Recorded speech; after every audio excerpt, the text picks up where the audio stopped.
تعليق غريب جدا من محمد صلاح بيقول فيه ان انا ضيعت شبابي عشان نادي ليفربول، يعني فغريبه جدا. يعني ايه ضيعت شبابي؟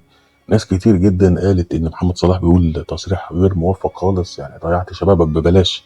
وقعدوا يقولوا بقى ان في ناس ضحت بحياتها وناس ضيعت حياتها في الغربه فعلا عشان فلوس قليله، وناس ضيعت شبابها حتى بره الغربه في بلدها عشان 3 4000 جنيه في الشهر، وحاجات كتير وتعليقات كتير جدا. انا شايف تصريح غير موفق بصراحه. يعني فكره انك ما ضيعتش شبابك، انت حققت نجوميه وشهره عالميه وفلوس كويسه جدا، فبالتالي انت شبابك ما ضاعش. ما هو شباب الناس بيضيع في ايه غير في كده؟ انه بيبني مستقبله. هل صلاح مثلا كان عايز يقضيها بقى زي اي شاب فاسد ومنحل وكده على طريقه زمان بقى، بيقضيها سهرات وبارات ومش عارف ايه وستات وبنات، فيقول انا ضيعت شبابي مثلا؟ فيعني اكيد لا.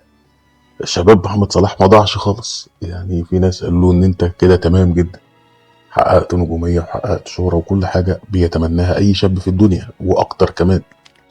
انا مش فاهم مدى احساس صلاح بالغدر مثلا، او ان حاسس ان هو هيفضل طول عمره في نادي ليفربول او في اي نادي بره، رغم كل اللي عمله محمد صلاح. يعني محمد صلاح تجنب الحديث في اي حاجه ممكن تعمل له مشاكل وقت ازمات كتيره، يعني وقت مثلا الحرب الاخرانيه دي تجنب انه يتكلم عن اي حاجه ممكن تخلي النادي يغضب عليه وكده، ظنا منه ان النادي هيفضل طول عمره محتفظ بوجود صلاح وكده. مع ان يعني النوادي الانجليزيه دي بالذات، الانديه اللي هناك ملهاش اي عزيز خالص. يعني في ناس كتير جدا كانت في قمه نجوميتها، اول ما بتوصل لسن 35 بيستغنوا عنك على طول. والامثله على كده كتير جدا، بالذات الدوري الانجليزي، لان الناس اللي في هناك بتتقيم كل سنه. ما عندهمش فكره اصل ده الاسطوره، اصل ده الليجند، او اصل ده اللي عمل لنا اسم. مفيش الكلام ده خالص بره. بره انت كويس النهارده تمام هتبقى موجود معانا، مش كويس خلاص. طب افرض لو انت كويس بس ما جبتش نفس الارقام بتاعت السنه اللي فاتت. يعني مثلا ايه؟ انت لو كنت هداف الدوري ب 20 جول سنه 2020، سنه 2021 انت برضه هداف الدوري، جايب اعلى اهداف في الدوري واكتر اهداف في الدوري، بس جبت 15. هنا بيتضايقوا منك، بيحسوا ان انت ما بقتش اعلى من السنه اللي فاتت. طب ازاي؟ ده انا حافظت على اللقب، ده انا لسه الاكتر تهديفا في الدوري كله. لا، ما ينفعش معاهم الكلام ده. 20 السنه الجايه تجيب 25 حتى لو انت لسه اكبر هداف. مجتمع غريب جدا وعايش على فكره الصراع والبوينت والنقط وانك لازم تبقى اعلى.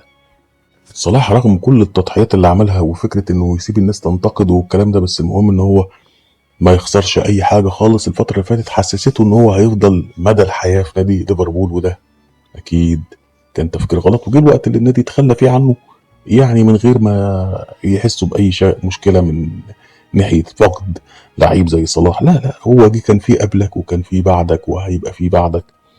وامر الانديه او الناس دي بتقف على حد خالص؟ ما بيقفوش على حد خالص. المؤسسات اللي بره دي ما بيفرقش معاهم. جيت انت ان شاء الله تكون وزير جامد جدا ومكسر الدنيا ومحقق نجاحات جامده جدا، جه وقتك تمشي هتمشي. لعيب كوره كويس وكل حاجه، بس خلاص انت سنك في الترن داون بتاعه، يعني بتنزل. حتى لو انت لسه محافظ على لياقتك واحسن اهداف واحسن كل حاجه، لكن في الاخر سنك بيقرب من السن الطبيعي للاعتزال. ما عندهمش فكره ده روح النادي وده قياده النادي والاسطوره واللعيب التاريخي والليجند، زي ما احمد السقا طلع دافع عنه لما كان النادي غضبان عليه. ما عندهمش المنطق ده خالص في التفكير. عندهم ان المؤسسه باقيه والافراد زائلون.